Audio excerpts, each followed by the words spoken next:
In section 9.4, we're going to solve quadratic equations, which are, for lack of a better word, weird, because that's a fourth degree, and that's a second degree, and what's going on over here. So we're going to make a substitution. We're going to let a equal x squared, which means a squared is going to be x to the fourth. And now this is going to change our equation as follows.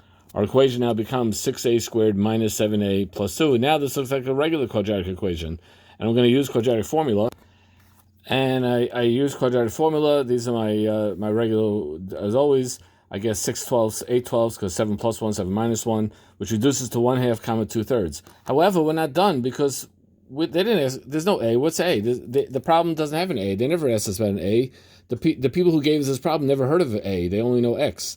So now we have to continue substituting because a is x squared. I guess I don't go back substituting, I guess. So I'm going to have to say now that x squared equals 1/2 and x squared equals 2/3, because x squared is what a is, which means that x equals plus or minus the square root of 1/2, or x equals plus or minus square root of 2/3, which means there are 4 solutions. And that makes sense because it's a fourth degree equation. It makes sense that there would be 4 solutions. Let's look at another equation. X to the 2/3 minus 1/2 x to the 1/3 minus 24 equals 0.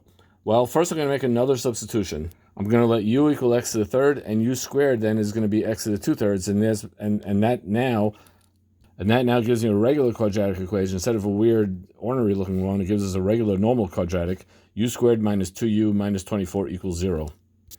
So with quadratic formula, u is equal to 2 plus or minus 4 plus 96 over 2, which means u is 2 plus or minus 10 over 2. So if it's 2 plus 10, that's 12, divided by 2 is 4.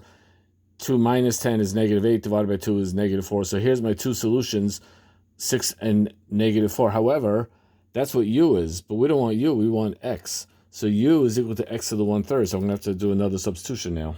Well, x to the third equals u, so that means u to the 1/3 equals 6, which if I cube each side, I get u equals 216. U to the 1/3 equals negative 4, that's my other solution for u. X to the 1/3 equals negative 4, so I cube each side, I get x equals negative 64. So in the end, I have 2 solutions, x equals 216, x equals negative 64, and that is the answer to that. Yay!